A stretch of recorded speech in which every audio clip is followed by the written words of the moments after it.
Bismillahirrahmanirrahim. Assalamualaikum warahmatullahi wabarakatuh. Alhamdulillah, pada kesempatan kali ini kita bisa memulai mata kuliah teknologi farmasi sediaan liquid dan semi-solid dan steril. Nah, untuk mata kuliah ini itu ada 3 SKS ya, 2 SKS-nya adalah teori dan 1 SKS-nya adalah praktek. Nah, tujuan pembelajarannya secara umum, jadi diharapkan mahasiswa ini dapat memahami teori dasar gitu ya, dan juga penerapan teknologi dalam pengembangan produksi sediaan farmasi, baik sediaan yang berbentuk liquid dan juga sediaan yang berbentuk semi-solid.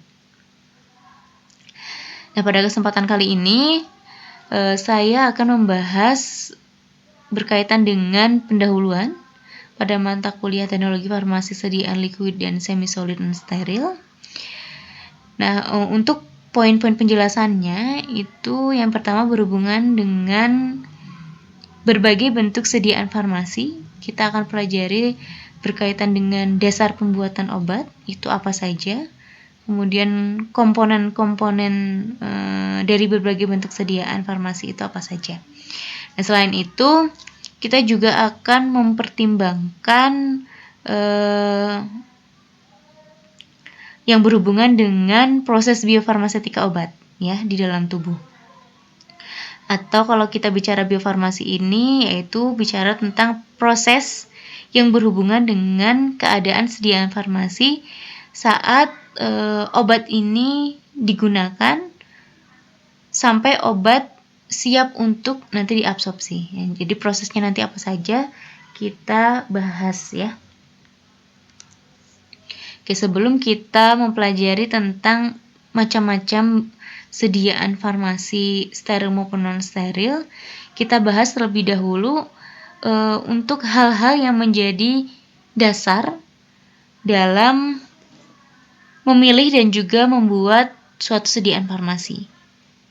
Nah, yang pertama kita lihat di sini adalah dosis. Nah, jika kita bicara dengan dosis, berarti itu akan berhubungan dengan zat aktif. Nah, zat aktif ini untuk setiap zat aktif itu memiliki tingkat kelarutan yang berbeda-beda. Ya. Nah, jika dosis dari zat aktif yang kita punya itu ternyata memiliki nilai yang kurang dari kelarutan dari zat aktif tersebut, maka obat tadi dapat dibuat dalam bentuk sediaan yang homogen atau satu fase, misalkan sirup atau larutan gitu ya. Karena obat dalam dapat larut gitu ya, obat tersebut dapat larut dalam pembawanya gitu.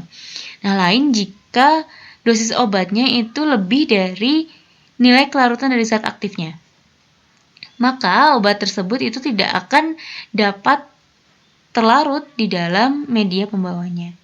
Ya, contohnya seperti ini.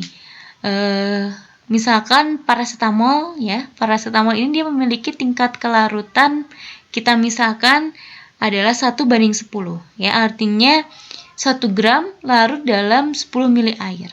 Nah, kita ingin membuat suatu sediaan dalam 10 mili misalkan. Nah, artinya bahwa obat tersebut dapat larut di dalam sediaan yang kita buat 10 mili itu ketika dosisnya itu kurang dari 1 gram. Ya, atau paling banyaknya adalah 1 gram. Nah, ketika obat tersebut dosisnya ada lebih dari 1 gram, ya, maka ada zat yang dia tidak dapat larut. Misalkan di sini kita buat dosisnya ada 1,2 gram ya dalam 10 mili. Maka ada 0,2 gram yang tidak terlarut. Itu dalam pembawanya, misalkan air di sini. Nah, maka obat-obat yang seperti ini itu tidak akan bisa dibuat dalam bentuk sediaan sirup ataupun larutan. Ya. Jadi kita buat dalam bentuk yang lain. Misalkan apa? Contohnya suspensi, ya, emulsi atau bentuk sediaan lain. Seperti itu. Kemudian yang kedua adalah sifat kimia dan fisika dari bahan aktif. Nah, ini banyak kita pelajari dulu di farmasi fisik gitu ya. Kita ingat seperti ukuran partikel, kemudian bentuk partikelnya kalau secara fisik gitu ya. Kemudian sifatnya seperti apa, apakah dia stabil pada pH sekian gitu ya, atau sifatnya dia higroskopis, atau apakah zat aktifnya dia memiliki sifat yang mudah teroksidasi gitu ya, ataukah mudah rusak dengan adanya cahaya. Nah, ini juga bisa menjadi pertimbangan kita untuk membuat ketersediaan farmasi. Ya. Kemudian yang ketiga adalah tujuan pengobatan. Nah, kalau tujuan pengobatan ini biasanya berkaitan dengan apakah tujuannya lokal atau sistemik. Nah, kalau lokal berarti dia diberikan setempat. Contohnya diberikan secara topikal misalkan. Ya, artinya obat-obat tadi atau zat aktifnya itu bisa dibuat dalam bentuk sediaan apa? Contohnya paling banyak adalah semi-solid. Ya, gel, krim, salep gitu. Atau dibuat dalam bentuk sediaan lotion yang liquidnya itu juga bisa. Atau dibuat dalam bentuk sediaan patch transdermal gitu. Nah, lain ketika kita menginginkan untuk tujuan pengobatannya itu secara sistemik atau obat tersebut terdistribusi dalam sistem sirkulasi tubuh kita. Maka obat itu bisa dibuat dalam bentuk sediaan, contohnya seperti tablet gitu ya, yang dia akan terabsorb melalui lambung kita, ya, membran yang ada di dalam lambung kita, kemudian usus gitu, atau dibuat dalam bentuk sediaan tablet yang diletakkan di bawah lidah kita gitu ya, tablet sublingual misalkan. Nah, di mana di bawah lidah kita itu ada pembuluh darah yang bisa zat aktif tersebut bisa terabsorb melalui pembuluh darah di bawah lidah kita gitu ya, dan kemudian masuk ke dalam sirkulasi sistemik kita gitu. Atau diberikan secara rektal juga bisa dalam bentuk suppositoria. Ya, karena di daerah rektum kita itu ada pembuluh darah. Sehingga obat dapat terabsorb melalui pembuluh darah tadi dan masuk ke dalam sirkulasi darah. Atau yang paling bagusnya 100% dia akan terabsorpsi adalah dalam bentuk sediaan injeksi. Ya, atau parenteral. Jadi obat kita itu bisa dibuat dalam bentuk sediaan parenteral. Gitu, tergantung untuk tujuan pengobatannya itu kemana. Oke, kemudian untuk dasar pembuatan sediaan selanjutnya itu adalah rute pemberian. Ya, rute pemberiannya kemana? Apakah topikal, berarti tadi semi-solid. Kemudian oral, ya, bisa dibuat dalam bentuk sediaan liquidnya seperti suspensi, emulsi, atau sirup yang seperti itu. Kemudian rektal bisa suppositoria atau dalam bentuk semi-solid juga bisa untuk diberikan secara rektal. Ya, tergantung dari rute pemberiannya itu kemana. Kemudian yang terakhir adalah usia konsumen pengguna sediaan obat. Nah, ini suka beda ya antara pasiennya itu anak kecil, pediatri, atau orang dewasa atau orang tua gitu. Biasanya obat yang digunakan itu juga beda. Kalau anak-anak itu penggunaannya paling banyak adalah bentuk sediaan sirup. Karena kita tahu kalau anak-anak ini kan tidak suka ya rasa pahit atau susah untuk minum obat, sehingga bisa dibuat dalam bentuk sirup. Kemudian dalam bentuk larutan atau tablet chewable ya, tablet kunyah dan lain sebagainya. Kalau dia dalam bentuk tablet. Nah, kemudian drop itu juga paling banyak untuk balita. Jadi kalau untuk orang dewasa atau orang tua itu biasanya dalam bentuk tablet kebanyakan ya, atau kapsul dan lain sebagainya. Oke, selanjutnya adalah komponen sediaan farmasi. Kalau tadi kita bicara tentang dasar pembuatannya, yang sekarang adalah komponen sediaan farmasi itu apa saja. Nah, secara umum itu ada dua ya, ada bahan aktif atau zat aktif. Kemudian ada yang disebut dengan bahan aditif atau bahan tambahan. Nah, bahan aktif itu merupakan bahan obat dengan dosis terapi dan juga ia digunakan untuk tujuan pengobatan tertentu. Nah, kalau zat tambahan itu ya merupakan bahan yang ditambahkan untuk membuat bentuk sediaan agar sesuai dengan standar dan spesifikasi yang telah ditentukan, kemudian stabil, efektif, dan aman dalam penggunaannya. Oke, nah ini jika seseorang atau pasien ini mengalami sakit, maka pasti dia akan diberikan dalam bentuk sediaan farmasi ya obatnya. Tidak akan diberikan dalam bentuk zat aktif yang murninya gitu. Nah, kenapa zat aktif atau obat ini dibuat dalam bentuk sediaan farmasi? Nah, tujuannya adalah yang pertama, melindungi zat aktif dari kerusakan oleh oksigen, kemudian udara, dan juga kelembapan. Tadi ya contohnya ada beberapa obat yang dia memang memiliki kekurangan, yaitu dia akan rusak karena adanya oksigen, atau istilah lainnya adalah dia mudah teroksidasi. Ya, maka dia harus dibuat dalam bentuk sediaan, dan di dalam sediaan maka dia akan ditambahkan suatu zat tambahan yang namanya adalah zat antioksidan. Sehingga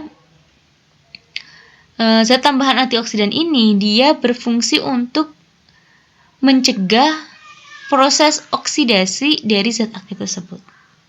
Itu. Ya, jadi zat aktif dalam sediaan tersebut tidak akan rusak karena adanya oksigen, karena sudah ada zat tambahan yang menghambat proses terjadinya oksidasi tadi. Gitu. Oke, selanjutnya adalah untuk tujuan zat aktif dibuat dalam bentuk sediaan farmasi, yaitu melindungi zat aktif dari pengaruh asam lambung setelah pemberian secara oral. Nah, contohnya tablet salut enterik. Nah, ada beberapa obat yang dia memiliki sifat yang mudah terdegradasi atau rusak karena adanya asam. Sehingga obat-obat yang dia diberikan secara oral, maka dia akan rusak karena adanya asam lambung kita. Gitu. Jadi obat-obat yang seperti ini atau zat aktif yang seperti ini itu tidak bisa dibuat dalam bentuk tablet konvensional biasa atau dalam bentuk sediaan liquid yang biasa. Nah, maka obat yang seperti ini harus dibuat dalam bentuk tablet yang dia sudah tersalut. Ya, sehingga ketika obat tersebut diminum oleh pasien kemudian berada di dalam lambung, maka yang kontak pertama kali dengan media lambung, cairan lambung, itu bukan zat aktifnya, tetapi salutnya terlebih dahulu.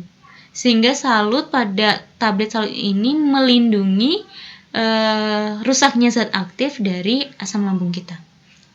Ya, seperti itu contohnya. Kemudian selanjutnya menutupi rasa pahit, asin, atau bau dari zat aktif. Nah, contohnya untuk menutupi rasa pahit nih seringkali seorang farmasis membuat sediaan dalam bentuk kapsul. Ya, jadi untuk menghilangkan rasa pahit dibuat dalam bentuk sediaan kapsul. Kemudian untuk mengurangi bau yang kurang sedap mungkin dibuat dalam bentuk soft kapsul. Ya, contohnya seperti minyak ikan. Ya, minyak ikan ini kan baunya kurang enak ya. Sehingga kebanyakan untuk anak itu dibuat dalam bentuk soft kapsul gitu. Nah, selanjutnya menyediakan sediaan cair dari zat yang tak larut atau tidak stabil dengan pembawaan yang tepat. Kemudian menyediakan bentuk sediaan cair dari zat yang larut dalam pembawaan yang tepat. Nah, ini berhubungan dengan kelarutan dari zat aktifnya. Ya, apakah dia bisa dibuat dalam bentuk sediaan larutan homogen atau dalam bentuk sediaan heterogen, seperti itu. Tergantung juga untuk pembawanya itu disesuaikan. Nah, kemudian menyediakan obat dengan kerja yang luas dengan cara mengatur pelepasan obat. Contohnya adalah dalam bentuk tablet sustained release atau prolonged release. Ya. Sediaan-sediaan yang dibuat dalam bentuk sustained release atau prolonged release. Nah, ini berhubungan sama apa? Berhubungan sama frekuensi pemberian obatnya. Nah, kalau obat yang diberikan biasanya dalam bentuk tablet konvensional misalnya, itu pasien harus mengkonsumsi sehari 3 kali. Nah, kalau sudah dibuat dalam bentuk tablet sustained release dengan pelepasan yang sedikit demi sedikit, maka obat tersebut diberikan sehari 1 kali, sehingga frekuensi pemberian obatnya itu menjadi menurun. Nah, ini juga digunakan untuk meningkatkan kepatuhan dari pasien. Karena seringkali ada pasien yang dia sudah bosan gitu ya dalam mengkonsumsi obat. Contohnya adalah pasien-pasien yang dia memiliki penyakit degeneratif. Dia harus secara terus-menerus mengkonsumsi obat gitu.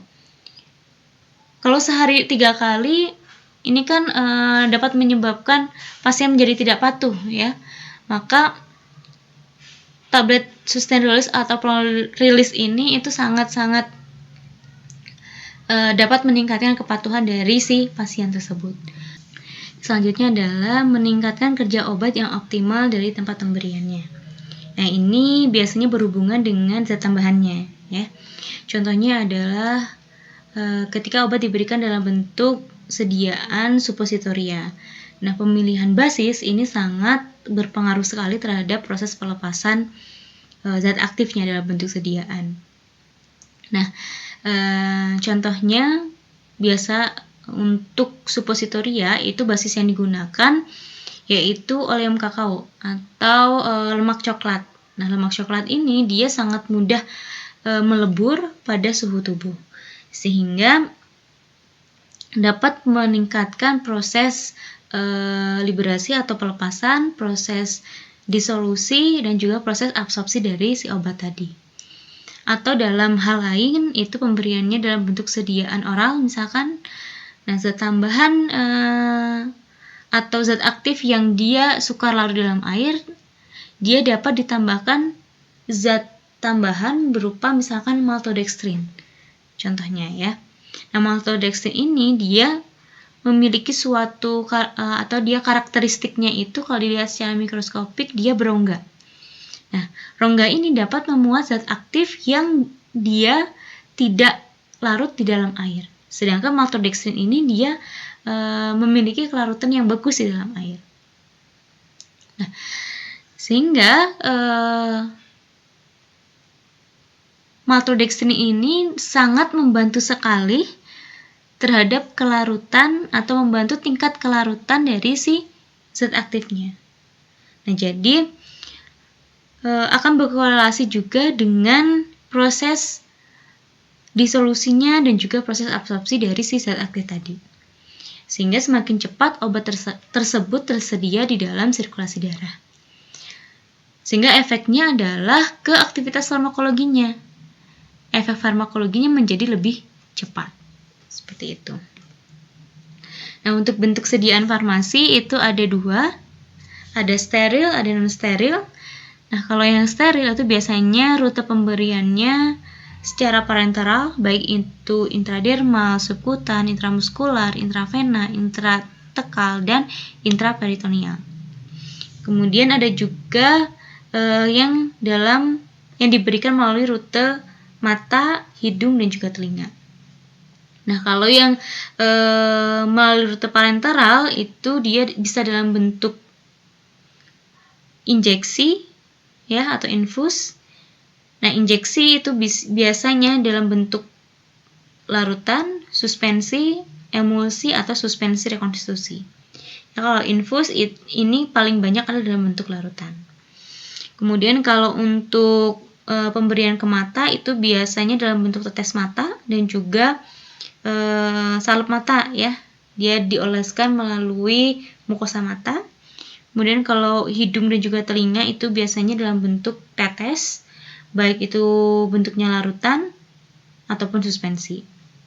Kemudian kalau non steril, ini biasanya rute pemberiannya melalui oral, kemudian secara topikal, atau diberikan melalui